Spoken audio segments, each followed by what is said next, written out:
अस्सलाम वालेकुम स्टूडेंट्स।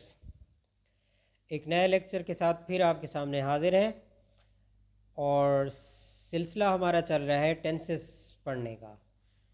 अभी तक हमने प्रेजेंट टेंस और उसकी सारी कैटेगरीज़ को कम्प्लीटली पढ़ा है डिटेल के साथ, और उसके बाद पास्ट टेंस और उसकी सारी कैटेगरीज़ को भी कम्प्लीटली डिटेल के साथ हम स्टडी कर चुके हैं।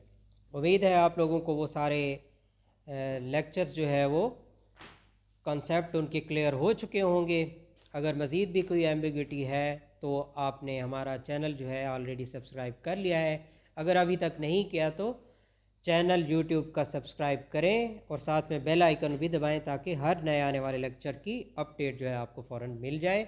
और अपने queries questions based on your problems issues, जो कंसेप्ट आपको समझ नहीं आ रहे आप सवालात की सूरत में वहाँ डाल सकते हैं, हम उनको मज़ीद क्लैरिफाई करने की कोशिश करेंगे। तो अब स्टार्ट करते हैं हम आज टेंसेस में क्या पढ़ने वाले हैं। तो आपको बखूबी गैस लगा सकते हैं कि आज हमारा लेक्चर जो है वो फ्यूचर टेंस से मुतालिक होगा। और फ्यूचर टेंस यानी आने वाला वक्त या आने वाला ज़माना जो है उसी से मुतालिक है। दूसरे टेंसेस की तरह जिस तरह प्रेजेंट में और पास्ट में चार कैटेगरीज थी, यानी हर टेंस का एक इंडेफिनेट होता है, उसका एक कॉन्टीन्यूअस होता है, उसका एक परफेक्ट होता है और उसका एक परफेक्ट कॉन्टीन्यूअस होता है। Like other tenses future tense में भी यही चार कैटेगरीज हम पढ़ने लगे हैं, यानी future indefinite tense, future continuous tense, future perfect tense और फ्यूचर परफेक्ट कॉन्टीन्यूअस टेंस। इन चारों को हम स्टडी करेंगे। सबसे पहले फ्यूचर इंडेफिनेट टेंस।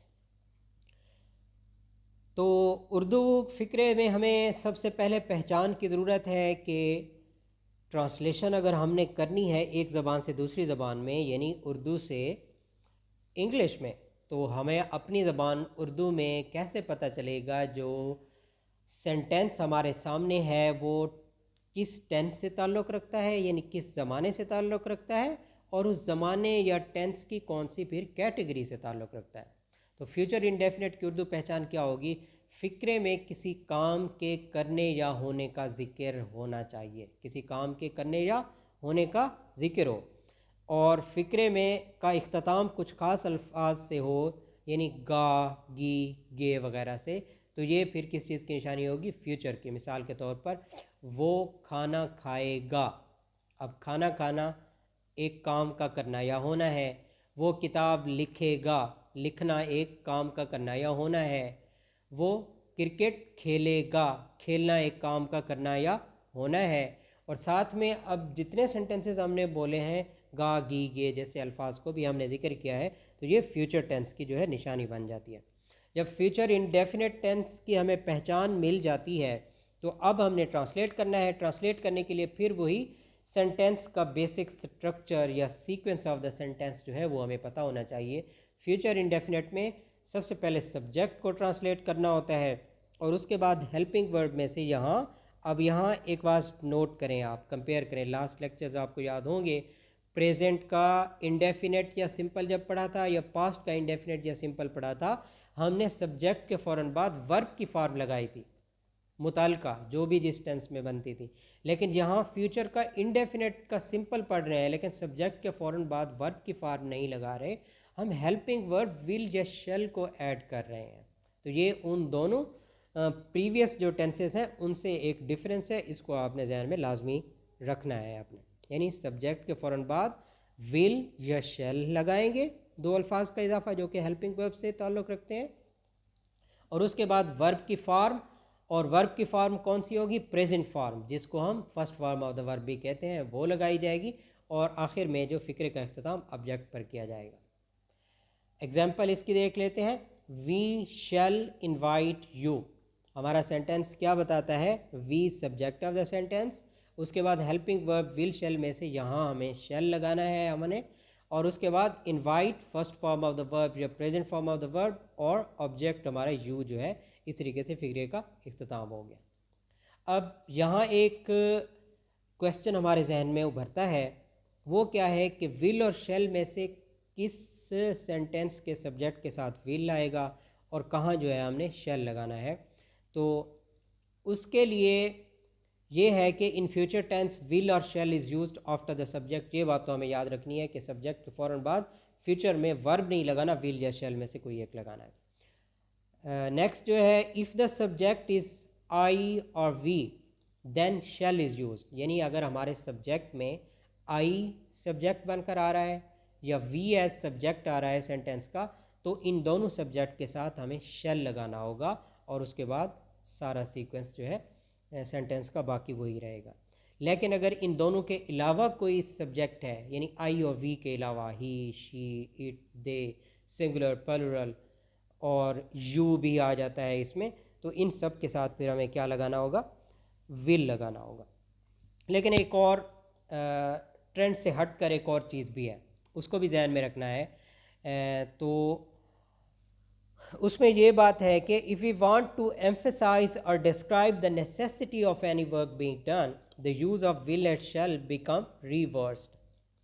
यानी अगर किसी यानी फ़िक्रे का मफ़हूम ऐसा हो, या हम अगर ख़ुद बात कर रहे हैं इंग्लिश लैंग्वेज में, हमारे बात करने का मकसद जो ऐसा है, हम किसी काम को एम्फेसाइज करना चाह रहे हैं, यानी उस पर ज़ोर देना चाह रहे हैं, उसकी अहमियत को जताने के लिए या उसके लाजमीपन को ज़ाहिर करने के लिए, यानी नेसेसिटी ऑफ एन वर्क, यानी हर सूरत लाजमी तौर पर तुम्हें लाहौर जाना होगा, तुम्हें लाजमी लाहौर जाना होगा, तुम्हें हर सूरत या लाजमी तौर पर जो है ये सबक याद करना पड़ेगा। जब इस तरह की नेसेसिटी या ज़ोर या अहमियत पैदा हो रही हो, तो फिर इनका रोल जो है रिवर्स हो जाता है।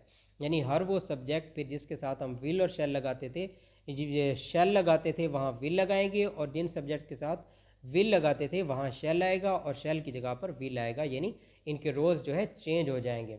मिसाल के तौर पर, हम लाजमी तुम्हें दावत देंगे, यानी और कोई बात नहीं है, हर सूरत नेसेसिटी को ज़ाहिर कर रहा है, अहमियत को ज़ाहिर कर रहा है।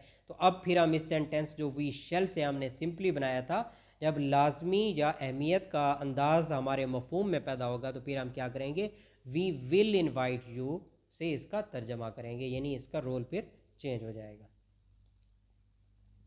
अब फ्यूचर इंडेफिनेट टेंस को नेगेटिव बनाना है या इंटेरोगेटिव अगर हमने बनाना है, तो उसके लिए सेंटेंस का स्ट्रक्चर हमारा या सीक्वेंस ऑफ द सेंटेंस क्या होगा, सब्जेक्ट के बाद विल नॉट, शेल नॉट, यानी विल के फ़ौरन बाद नॉट का लफ्ज़ और शेल के फ़ौरन बाद नॉट का लफ्ज़, और उसके बाद वर्ब की प्रेजेंट फॉर्म या first form of the verb, और उसके बाद ऑब्जेक्ट, यानी ऑलमोस्ट वही है। यानी नेगेटिव का एक फ़ीचर नॉट हमने ऐड किया है, और नॉट की जगह कौन सी बनी है हमारी, विल और शेल के फ़ौरन बाद हमने लगाना है। एग्जाम्पल देख लेते हैं, he will not take tea, he subject of the sentence, will जो है वो हेल्पिंग वर्ब, और उसके बाद नॉट नेगेटिव को फीचर को ऐड करने के लिए, और उसके बाद take form of the verb, और टी जो है ऑब्जेक्ट हो गया। अब जो है इंटेरोगेटिव बनाने के लिए हमारा सेंटेंस का स्ट्रक्चर क्या होगा, विल या shall start of the subject में आ जाएंगे। As already you know that interrogative क्या डिमांड करता है कि हेल्पिंग वर्ब जो भी मुताल्का है वो स्टार्ट ऑफ द सेंटेंस में आएगा। यहाँ चूँकि विल और शेल हेल्पिंग वर्ब है, तो वो स्टार्ट ऑफ द सेंटेंस में आ जाएंगे। उसके बाद सब्जेक्ट, उसके बाद वर्ब की प्रेजेंट फॉर्म, उसके बाद ऑब्जेक्ट, और क्वेश्चन मार्क पर फिक्रे को अख्ताम करना है। एग्जाम्पल में, will he take tea, will start of the sentence में जो कि हेल्पिंग वर्ब है, उसके बाद ही सब्जेक्ट, उसके बाद टेक वर्ब की फॉर्म, और टी ऑब्जेक्ट के साथ क्वेश्चन मार्क हमने लगा दिया। अगर एक ही सेंटेंस में दोनों फीचर्स ऐड करने हैं, यानी कंबाइन करना है उनको, इंटेरोगेटिव के फीचर को भी और नेगेटिव के फीचर को भी, तो ट्रेंड या सीक्वेंस हमारा वही चलेगा। यानी start of the subject sentence में हमने हेल्पिंग वर्ब ऐड करने हैं ताकि उसे इंटेरोगेटिव बनाए, यानी विल और shall start of the sentence में। उसके बाद सब्जेक्ट और नेगेटिव के फीचर को ऐड करने के लिए सब्जेक्ट के फ़ौरन बाद लफ्ज़ नॉट, और उसके बाद वर्ब की प्रेजेंट फॉर्म, और उसके बाद ऑब्जेक्ट के साथ फिक्रे का अख्ताम क्वेश्चन मार्क पर हमने करना है। Example, will they not take tea, will start of the sentence में एज ए हेल्पिंग वर्ब ताकि इंटेरोगेटिव का फीचर ऐड हो, दे सब्जेक्ट और उसके फ़ौरन बाद नॉट का लफ्ज़ ताकि क्या चीज़ ऐड अप हो हमारी, नेगेटिव का फीचर नॉट के अल्फाज के साथ, और उसके बाद टेक टी जो है वर्ब और ऑब्जेक्ट और क्वेश्चन मार्क के साथ फिक्रे का इख्तिताम। यहाँ तक जो है फ्यूचर इंडेफिनेट टेंस और उसका नेगेटिव और इंटेरोगेटिव हमारा ख़त्म हो जाता है। मज़ीद जो है हम अब इसकी नेक्स्ट कैटेगरी फ्यूचर टेंस की पढ़ने लगे हैं, जो कि किस चीज़ से मुतालिक है, फ्यूचर कॉन्टीन्यूस टेंस यानी फिल मुस्तकबिल जारी। मफ़हूम क्या बताता है इसका कि किसी काम का करना या होना आने वाले वक्त या ज़माने में पाया जाए, लेकिन काम का ज़िक्र ऐसा हो कि वो काम जारी रहना चाहिए। मफ़हूम क्या बता रहा हो, काम का करना या होना जारी है, काम का करना या होना जारी है, अभी ख़त्म नहीं हुआ।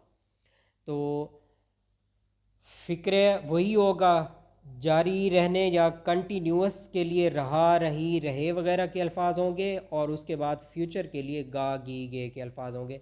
मिसाल के तौर पर वो खाना खा रहा होगा, तुम स्कूल जा रहे होगे, वो कपड़े धो रही होगी, यानी रहा, रही, रहे के साथ गा, गे, गी के अल्फाज आएंगे, तो ये फ्यूचर कंटिन्यूस की पहचान होगी।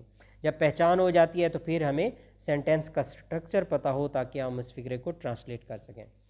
तो फ्यूचर कंटिन्यूस का सिंपल सेंटेंस जो है उसका सबसे पहले सब्जेक्ट लगाया जाता है, और उसके बाद हेल्पिंग वर्ब, जिस तरह दूसरे कंटिन्यूस में हम पढ़ते थे प्रेजेंट में इज़ एम, और पास्ट में सब्जेक्ट के फ़ौरन बाद कंटिन्यूस के वाज वर हेल्पिंग वर्ब लगते थे। यहाँ भी चूँकि कंटिन्यूस है तो हेल्पिंग वर्ब आएगा, लेकिन हेल्पिंग वर्ब की यहाँ शक्ल जो है वो दोनों से चेंज होगी, प्रेजेंट और पास्ट दोनों से। यहाँ सब्जेक्ट के फ़ौरन बाद हम विल बी या शैल बी लगाएंगे।